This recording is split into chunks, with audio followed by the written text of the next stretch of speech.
एक बार एक संतों की सभा चल रही थी। संतों की सभा में यह निर्णय लिया गया कि आज हम जिस विषय पर बात करेंगे उस विषय पर जितनी भी चर्चा होगी वह शास्त्र संगत होगी, धर्म सम्मत होगी और इस विषय को छोड़कर हम किसी अन्य विषय पर वार्ता नहीं करेंगे।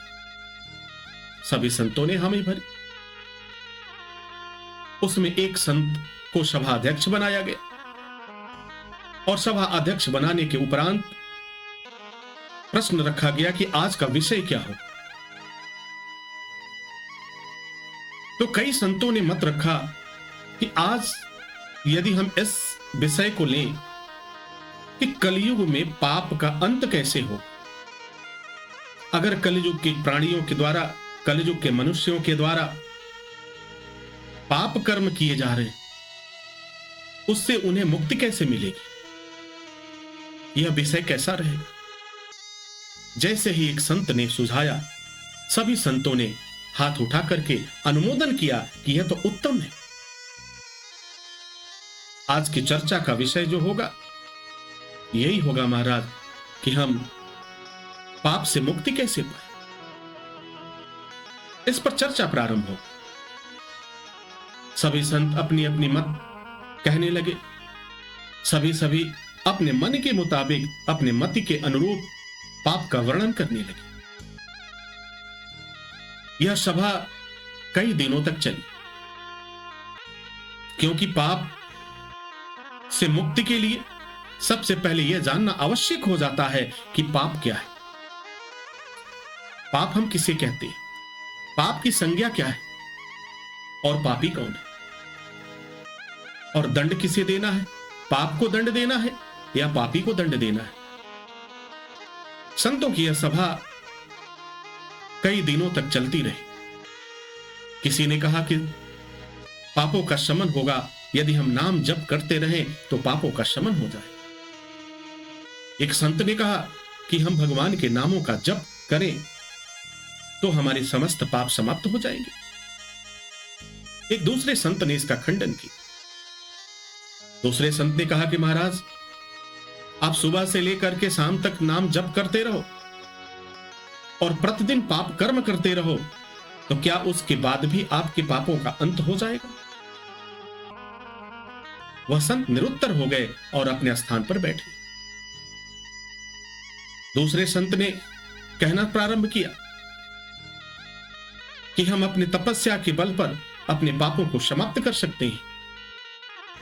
यदि हमारा तप जितना भी प्रचंड होगा, जितना प्रचंड होगा, हम उतने ही बली होंगे और फिर हमें किसी भी पाप से डरने की आवश्यकता नहीं है। एक संत ने पुनः खंडन किया कि हे महाराज, कलयुग में तप का तो कोई भी महत्व नहीं होगा।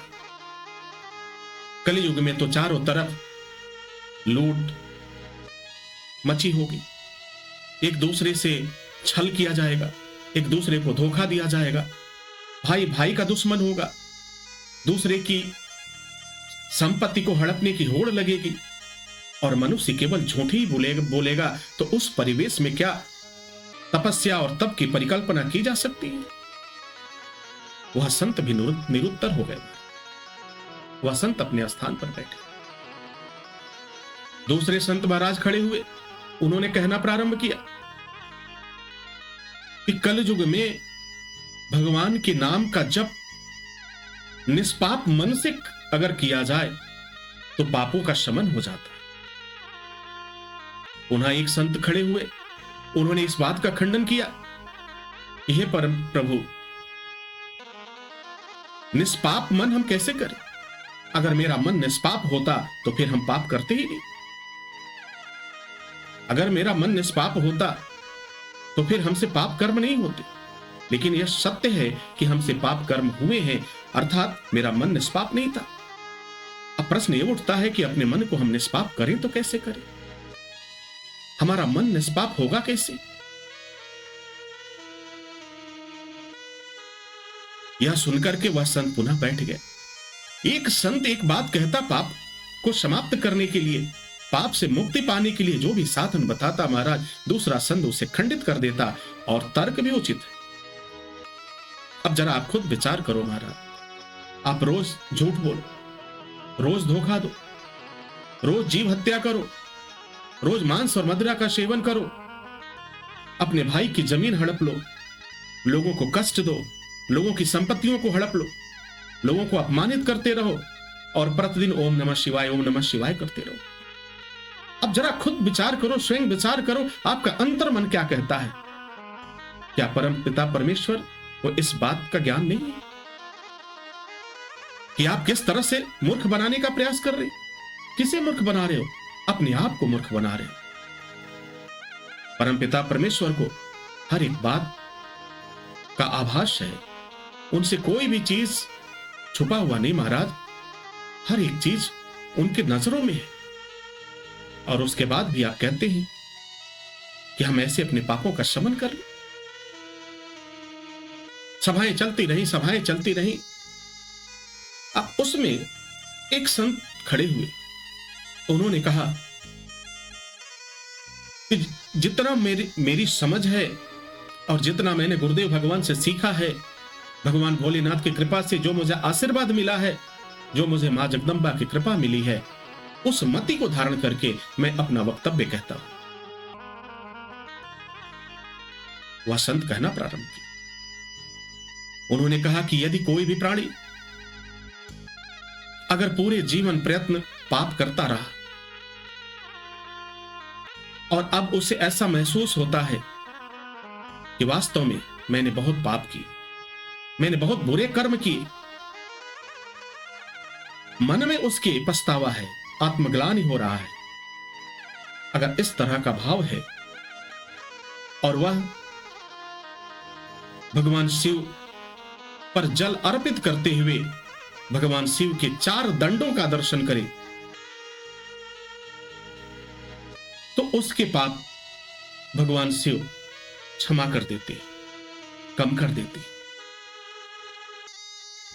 और तो और यदि यह कार्य महाशिवरात्रि के दिन किया जाए तो भगवान भोलेनाथ